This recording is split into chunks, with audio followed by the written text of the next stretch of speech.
Au nom de Dieu le Père, le Fils et le Saint-Esprit. Amen. Éternel Dieu des armées, bon et tendre Père céleste, nous venons auprès de toi, éternel Dieu, pour te louer, te bénir, te glorifier, éternel Dieu, car la gloire et la louange, Père, te reviennent. Comme au ciel, les anges, les archanges, les séraphins, toute ton armée, éternel Dieu, te loue, te bénit et te glorifie. Père, nous sommes venus aussi auprès de toi, nous incliner humblement, reconnaissant devant toi que nous sommes des pécheurs. Éternel, par ton amour et par ta grâce, sanctifie-nous, rends-nous blancs, plus blancs que la neige. Bon et tendre Père céleste, éloigne de nous, Seigneur, toutes pensées humaines, afin que ton esprit, l'esprit des forces, éternel Dieu, demeure en nous. Et que nous puissions partager ta parole, qui est source de vie, qui est notre guide, qui est notre lumière, sur le chemin de la foi que nous avons choisi.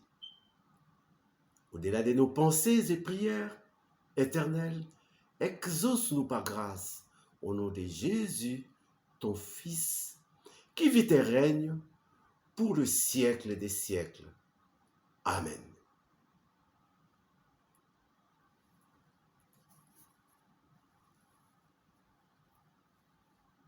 Bien-aimés chers frères, chères sœurs, chers jeunes, chers tous, nous avons une parole à partager en ces jours que nous allons lire dans les livres de Genèse, le chapitre 37 et le verset 3.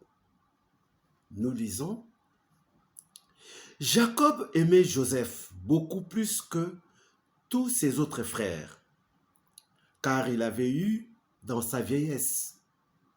Il lui fit une tunique splendide.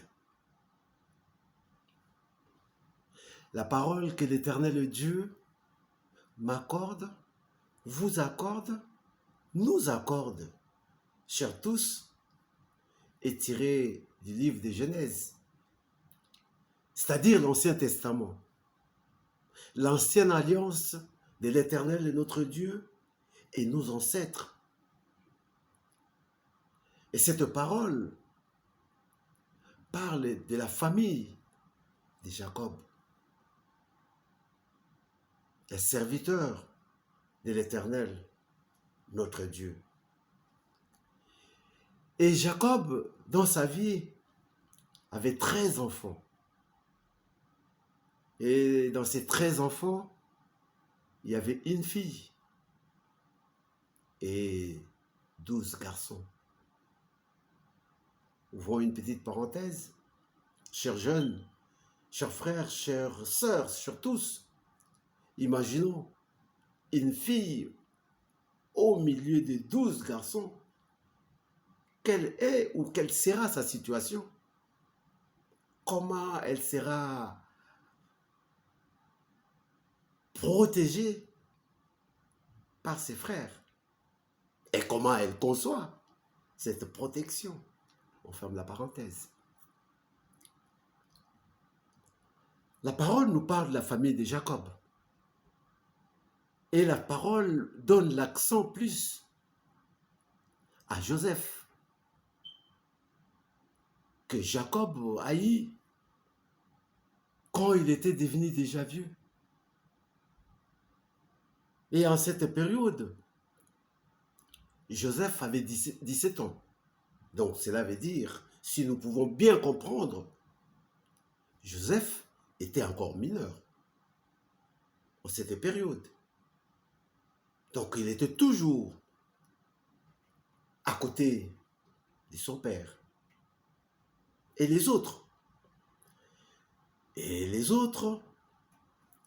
comme Joseph et toute sa famille, c'étaient des bergers.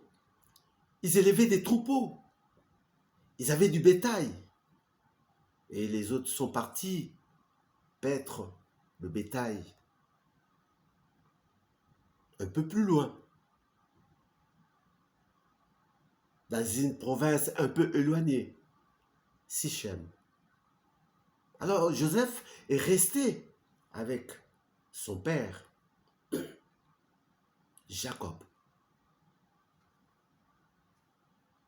Revenons sur l'attitude de Jacob vis-à-vis de Joseph.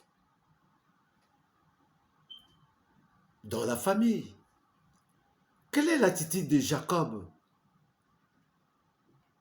vis-à-vis de Joseph, son fils? Quelle est l'attitude de ses frères, le 12, vis-à-vis de Joseph? Et quelle est l'attitude de Joseph vis-à-vis de son père Jacob et vis-à-vis de ses 12 frères? C'est ce que la parole veut nous exhorter en ce jour. Ici, la parole de l'Éternel notre Dieu nous montre comment Jacob aimait Joseph. C'est écrit, c'est son fils préféré par rapport aux autres. Préféré parce qu'il a eu cet enfant quand il était déjà âgé, n'espérant plus en avoir. Humain. Mais Dieu lui a fait grâce. Il lui a accordé Joseph. Et plus loin, la parole nous rappelle encore, nous exhorte encore, que Jacob prenait soin de Joseph. Il lui a acheté une tunique splendide. Et quelle est l'attitude de ses frères vis-à-vis de Joseph?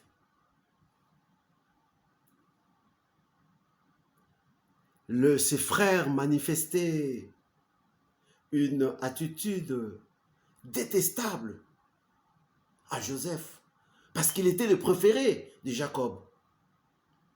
Non seulement ça, en famille, Joseph venait encore pour raconter les songes qu'il a eus, le rêve qu'il a eu à ses frères, pour leur dire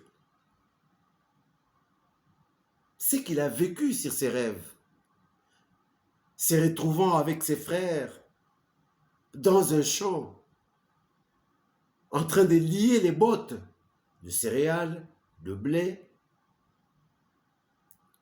Et du coup, les bottes à Joseph s'élevaient et les bottes de ses frères se sont prosternées sur les bottes de Joseph. Joseph ne s'est pas limité là. Il est encore revenu auprès de ses frères pour leur raconter encore un autre rêve. Il a vu le soleil, il a vu la lune, il a vu 11 étoiles. Et les 11 étoiles sont venues se prosterner devant lui. C'est ce qui a fait que ses frères ont manifesté une attitude détestable. Ils commençaient à les haïr, à les détester. Qu'est-ce qu'il croit à lui? Qu'est-ce qu'il est lui? Il vient toujours avec ses rêves et il est le préféré de notre Père. Quelle est l'attitude de Joseph vis-à-vis de cette situation? Joseph a opté une attitude de ne pas rendre le mal par le mal. Une attitude de ne pas rendre le mal par le mal. Cela veut dire une attitude de ne pas faire du mal. L'attitude de ne pas faire du mal, c'est l'attitude que l'Éternel, notre Dieu, nous exhorte, nous demande, nous conseille. Faire sa volonté. La volonté du Père, de l'Éternel, notre Dieu, ce n'est pas faire du mal. Et quand nous ne faisons pas du mal, vis-à-vis de cette attitude, vis-à-vis de la situation, au niveau de la famille, de ses frères, que faisons-nous? Nous devons opter à faire le bien. Question, mais dois-je faire du bien à ce monde, à ces personnes qui me haïssent, qui me veulent du mal? L'Éternel ne nous pose pas cette question. L'Éternel nous exhorte à faire du bien à moi, à vous, à nous tous. Bien-aimés, chers frères, chères sœurs, chers jeunes, chers tous. L'Éternel ne veut pas que nous lui amenions « j'ai vu, j'ai entendu, ils ont parlé, ils ont fait ceci, ils ont fait cela ». L'Éternel s'adresse à moi. L'Éternel s'adresse à vous. L'Éternel s'adresse à nous tous. C'est pourquoi il nous montre les situations que vous et moi, nous vivons, nous allons vivre dans notre vie de tous les jours, plus encore dans notre vie spirituelle. Mon frère, ma sœur, chers jeunes, chers tous, nous nous retrouverons avec cette situation où des personnes, des hommes, des frères auront de l'affection vis-à-vis de nous, témoigneront du bien de nous. Et nous nous retrouverons aussi avec des situations où de frères et sœurs nous détesteront, nous haïront. Parfois aussi, mon frère, ma sœur, bien-aimés dans le Seigneur, chers jeunes, gratuitement, après leur avoir rien fait. Joseph a fait du mal à ses frères. Préféré de leur père Jacob. Béni par l'Éternel avec le don d'interprétation de rêves. Ses frères l'ont haï. Et dans ma vie, dans votre vie, dans notre vie, de tous les jours et spirituelle, nous nous retrouverons devant de telles situations. Ainsi l'Éternel Dieu, dans son amour, dans sa clémence, vient pour nous alerter, pour nous exhorter, que dans votre vie, vous vous retrouverez devant cette situation. Quelle est l'attitude à prendre? Il nous donne l'exemple de Joseph. Ne pas faire le mal, rendre le mal avec le mal. Telle est la volonté de notre Père. Mais si je ne rends pas le mal par le mal, que dois-je faire? La parole de l'Éternel, notre Dieu, nous donne la réponse. L'apôtre Paul, dans sa première lettre aux Corinthiens,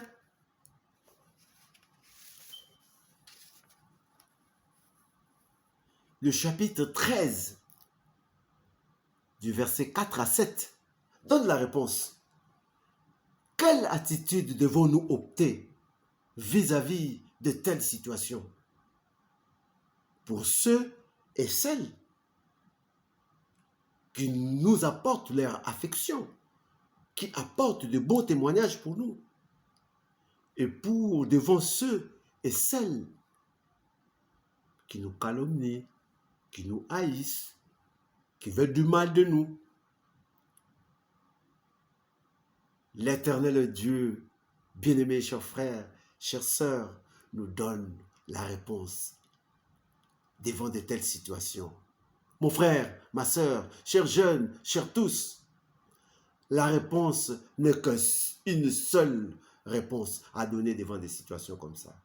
Mon frère, laisse-moi vous lire la première lettre de l'apôtre Paul aux Corinthiens, au chapitre 13. Voici la réponse. L'amour est patient. L'amour est plein de bonté. L'amour n'est point envieux. L'amour ne s'enfle point d'orgueil. L'amour ne se vante point. L'amour ne fait rien de malhonnête.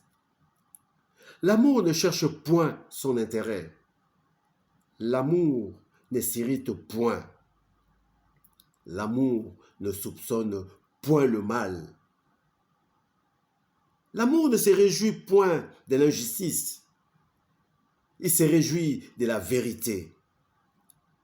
L'amour excuse tout. L'amour croit tout. L'amour espère tout. L'amour supporte tout. Voici la réponse. Mon frère, ma sœur, chers jeunes, chers tous, l'amour. L'amour. L'amour et rien que l'amour. Amen. Notre Père qui es aux cieux, que ton nom soit sanctifié, que ton règne vienne, que ta volonté soit faite sur la terre comme au ciel. Donne-nous aujourd'hui notre pain de ces jours. Pardonne-nous nos offenses, comme nous pardonnons à ceux qui nous ont offensés. Ne nous soumets pas à la tentation, mais délivre-nous du mal, car c'est à toi qu'appartiennent le règne, la puissance et la gloire. Amen. Éternel Dieu Tout-Puissant, bon et tendre Père Céleste, souviens-toi, ô Père, de ton Église. Souviens-toi de tes assemblées. Souviens-toi de ton œuvre, Père. Souviens-toi de ton peuple répandu à travers le monde, dans toutes les extrémités de la terre. Père, souviens-toi de mon pays, la République démocratique du Congo. Père, souviens-toi de notre dirigeant, de notre président, Antoine Félix Tshisekedi Tshilombo. Amen. Nous avons aimé la parole de l'Éternel Dieu. Faisons un petit signe à l'Éternel. Abonnons-nous pour partager la parole de l'Éternel Dieu. Partageons la parole de l'Éternel. L'Éternel, notre Dieu, est heureux quand nous nous écartons du mal, quand nous nous éloignons du mal. L'Éternel, notre Dieu, s'est réjoui pour notre âme.